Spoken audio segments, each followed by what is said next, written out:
G'day guys, Chris here.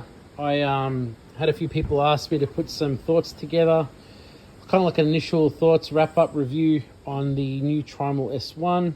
I've been a long time Z Grill owner, which I love and done hundreds of cooks on, so getting the chance to look at this pre-production model and actually be involved in the development for this grill for the last 12 months has been pretty cool. So thought I'd give a quick overview of just some of my thoughts, some of the features that I really like.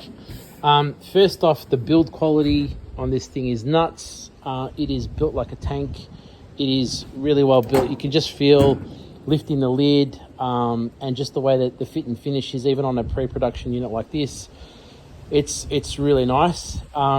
It's fully insulated. All the walls are like double skinned.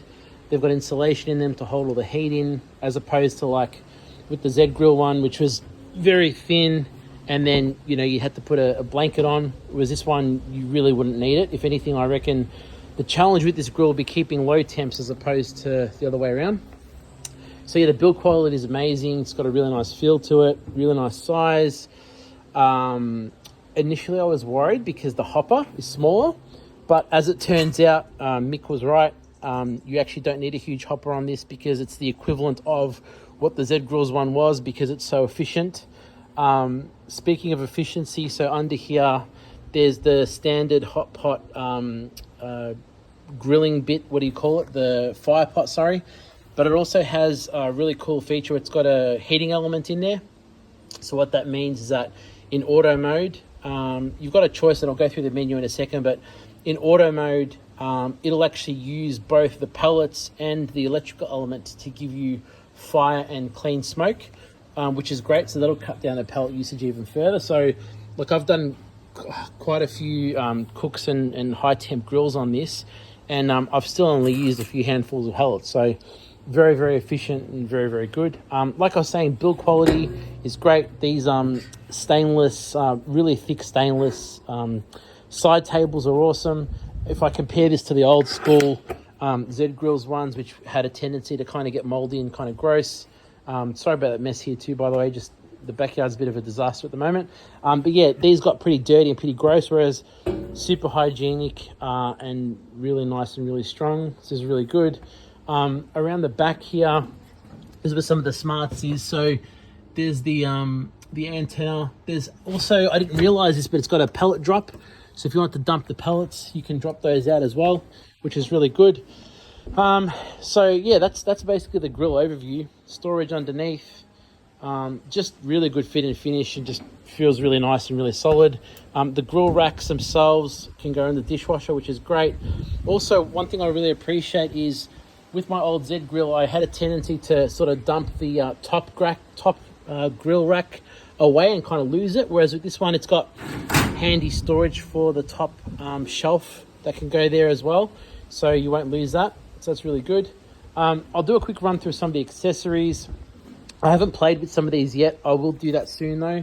The charcoal I've used heaps. So this is the charcoal drop in. So basically this whole piece here drops in to here to turn it into a, I guess you could say, a charcoal direct grill and rotisserie.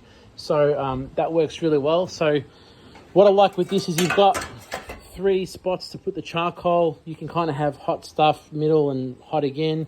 Or if you don't want to run the middle charcoal, you don't have to. You've got like a drip tray there you can run as well. So that's cool. There's also a rotisserie insert. So once you've got your charcoal set up, you can then go and put the rotisserie. It fits into here and then fits into here.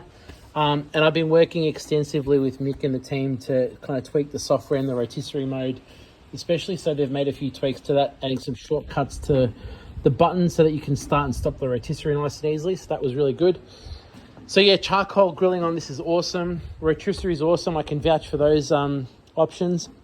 I haven't used the pizza yet. I will do that next day or two. The kids have been hassling me to run a couple of pizzas for them. Apparently this can get up to over around 400 degrees Celsius, which is awesome. So I'm actually planning to do some steaks in here as well, and like a little cast iron griddle. So that should be cool. And then you've got your standard accessories here as well. I think from memory, one of these was to get the pizzas in, and the other one was to kind of move it around once it's in there, which is why there's 2 different sizes. And then in terms of menu features and stuff, so let's have a look what we've got here. Turn it on.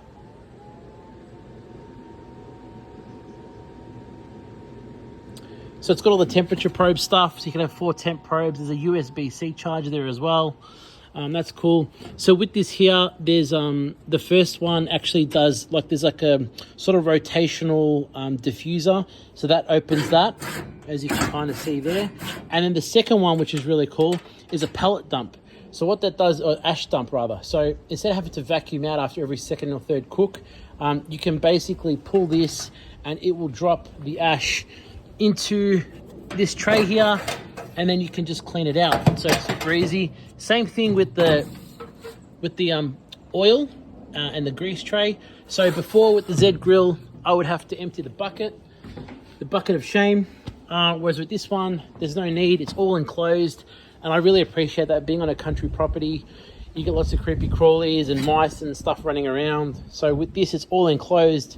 There's no way that anything is going to get into the grill to try and have a fat fire feast of leftover drippings because they can't get in. So that works really well. Menu options, pretty self-explanatory. You got your auto mode, which is pretty much smoking, and then you got your pro modes, and the pro modes go through. So you can have pellet only smoking, open flame grilling, which I've been using a lot recently, which is working really well.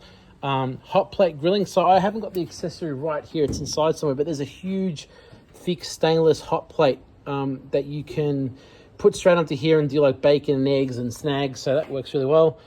With the rotisserie, if you want, you can use charcoal, or you can actually use wood-fired rotisserie. So it'll put pellets and it'll create heat. So that's really good. Charcoal rotisserie, as I mentioned before. What else have we got here? Pizza dome. So we'll use that soon. There's also a dehydrator function here. So what that'll do is that'll only use, if I'm not mistaken, it'll only use the electric element to heat up and maintain, I think it's around 70 degrees Celsius. So, and it's also fan only mode. So fan only mode is useful if you just want to run air through the grill. You might be doing a rotisserie or something like that. So anyway, I've really enjoyed cooking on this for the last, nearly 3 weeks now. Racked up a few cooks, a few briskets, direct grilling, heaps, and it's just it's been really good. It's just a huge step up from the old Z grill. I won't get rid of the Z grill because I'll keep that as a secondary grill for big family cook-ups, but you really can't compare the two products because they're just completely different. The fit, the finish, the build quality, the features. It's very nice. Anyway, if you've got any questions, happy to chat, and I hope this helps someone.